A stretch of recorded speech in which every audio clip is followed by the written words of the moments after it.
माता की जय, भारत माता की जय। माझ्या भावावर त्यांनी जे हे कार्य केलं हे गलत केलेलं आहे आणि पाठीमागच्या पूर्व वैमनस्यातून हे पण काही जातीय वगैरे दुश्मनी वगैरे नाही, काही गाव लेवलचंच प्रकरण होतं, हे काही घरगुती काही नव्हतं। आणि जर आपण सामाजिक कार्यासाठी जे आपण पुढाकार घेतो, ह्या पुढाकारासाठी जर हा निर्णय होत असेल तर हा पूर्ण गलत निर्णय आहे।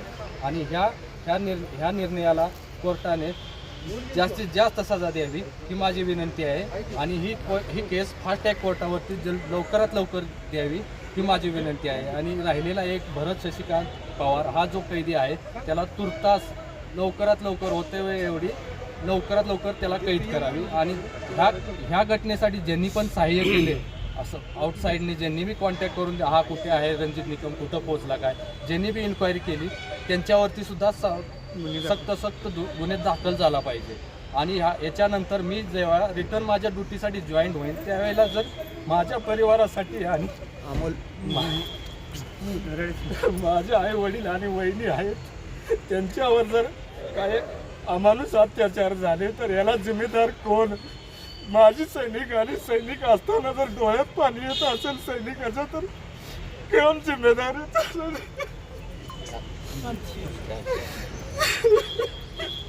निवेदन आहे की लवकरात लवकर कारवाई व्हावी। आमचे हात सरकारने बांधले गेलेले आहेत, नाहीतर मी सुद्धा काहीतरी केली असती प्रतिकार।